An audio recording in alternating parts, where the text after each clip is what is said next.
আজকে রবিবার, আজকে রুদ্রাংশের শুভ অন্নপ্রাশন। আমরা সকালবেলায় রুদ্রাংশের বাড়ি চলে এসেছি। নীল খাচ্ছে মোমো আর আমি খাচ্ছি ঘুগনি মুড়ি। একদিকে মোমো বানানো হচ্ছে আর একদিকে সবাই মিলে খাচ্ছে। এটা কিন্তু সবাইয়ের জন্য স্যুপ তো হবে না, চাটনি দিয়ে মোমোটা দেয়া হবে।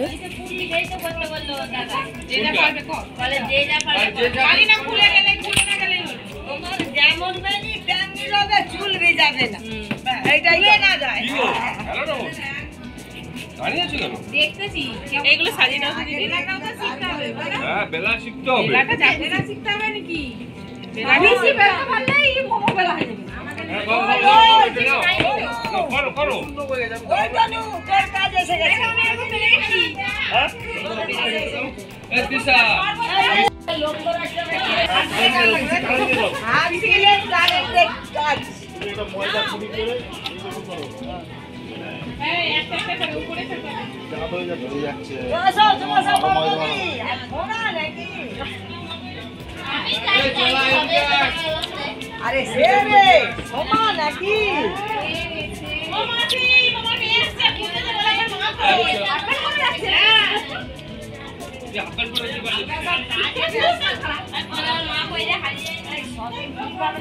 তনুদা মামার ছেড়ে রান্না করতে এসেছে রুদ্রাংশের অন্নপ্রাশনে। তনুদাই এই মোমো মোড়াটা শিখিয়ে দিয়েছে। মৌসুমি কত সুন্দরভাবে মোমোটাকে মুড়ছে। আমরাও অনেক চেষ্টা করার পরে সুন্দর হয়েছে। মৌসুমি অনেকক্ষণ থেকেই বানাচ্ছে বলে ওর মোমো তৈরি করাটা খুব সুন্দর যেন দেখতে লাগছে। ও আমাকে লাস্টে দেখিয়ে দিয়েছে, আমিও বানিয়েছি মোমো। একটু মোমো বানিয়ে তারপর বাড়ি চলে এসেছিলাম। আমি আর নীল স্নান করে আবার যাচ্ছি রুদ্রাংশের বাড়ি, মানে আমাদের পুরানো বাড়িতে। আমি পরেছি শাড়ি আর নীল পরেছে প্যান্ট আর গেঞ্জি। আমরা এখন যাচ্ছি হেঁটে হেঁটে ওই দিকেই। নীল আর আমি এখন গল্প করতে করতে যাচ্ছি। মা বাবা আগেই চলে গেছে, এখন বাজে প্রায় 1:30। খিদেও খুব জোরে পেয়ে গেছে। নীল তো ভাত খাওয়া যেমন তেমন, ও শুধু মন মোমোর দিকে বলছে তাড়াতাড়ি চলো না, মোমো তো নাহলে শেষ হয়ে যাবে। ও কিন্তু মুড়ি খেতে গিয়ে মুড়ি খায়নি, বেশ অনেকগুলোই মোমো খেয়েছে, তাও ওর হচ্ছে না। ও বলছে চলো তাড়াতাড়ি, মোমো কিন্তু শেষ হয়ে যাবে। এখন সেই জন্যই আমরা দুজনে তাড়াতাড়ি যাচ্ছি যে মোমোটা যাতে শেষ না হয়ে যায়। 1:30 মানে বেশ অনেকটাই দেরি হয়ে গেছে। সমস্ত আত্মীয় স্বজন চলে এসেছে। আমরা এসেই দেখছি সমস্ত লোকজন, আত্মীয় স্বজন, বন্ধু বান্ধব চলে এসেছে। প্রচুর ভিড় হয়ে গেছে। আর মোমো নিয়ে নীল এখন বসে পড়েছে। মোমো চাটনিটা বেশ ঝাল ঝাল হয়েছে। আমি এই দিকটা দেখাই, রুদ্রাংশের অন্নপ্রাশনে রুদ্রাংশ যেখানে বসবে, রুদ্রাংশ তো বসেনি, সেই সবার কোলে কোলে ঘুরছে। আর বড়রা সবাই মিলে, পিসিরা, দিদিরা আর বৌদিরা সবাই মিলে, বড়রা এখন গল্প দাদুর আসর বসিয়েছে আর সবাই মিলে এখন গল্প শুরু করেছে। এটা হচ্ছে যে আমাদের তনয়ের নতুন বউ, ও সবে মাত্র বিয়ে হয়েছে। এটা আমার সেজো পিসি। পিসি বলছে তুই মোমো খাবি না ভিডিও বানাবি বলতো?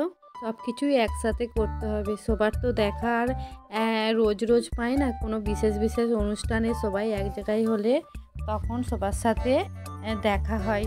সেই জন্য সবাইকেই একই ফ্রেমের মধ্যে বন্দি করে রাখাটাই যেন খুব দরকার হয়ে যায়, যাতে পরে সবাই মিলে আবার আমরা দেখতে পারি সবাইকে। এদিকে কেকা মেজদি আছে, সেই দিকটায় সোমা আছে। প্রচুর প্রচুর ভিড়, সবাই বাগানিদের সবাই এসেছে রুদ্রাংশের অন্নপ্রাশনে। আমিও মোমো খেলাম, বেশ কয়েকটা কফি খেয়েছি, আর জিলেপি হয়েছে, জিলেপি খেয়েছি। আর নীল তো যে মোমো খেয়েই পেট ভরে ফেলেছে। ও তো আর ভাত খাবে না, অনেকক্ষণ ধরে ওকে বলছি যে তুই তাড়াতাড়ি ভাতটা খেয়ে নে। ও বলছে না আমার আর খিদে নেই, আমি ভাত খাবো না। ও এবার বসেছে আমার ফোন নিয়ে গেম খেলতে। এদিকে হচ্ছে যে বর্ষা খেতে বসে পড়েছে, অনেকটাই বেলা হয়ে গেছে বলে বর্ষাকে দিদি আগে খাইয়ে দিচ্ছে, দিয়ে ওকে বাড়িয়ে দিয়ে আসবে, তারপরে আমরা সবাই মিলে খাবো। চলো টাটা, আজকের মতো ব্লগটা আমি এখানেই শেষ করছি। আজকের ব্লগটা কেমন হয়েছে, রুদ্রাংশের অন্নপ্রাশন কেমন হয়েছে সবাই বলো।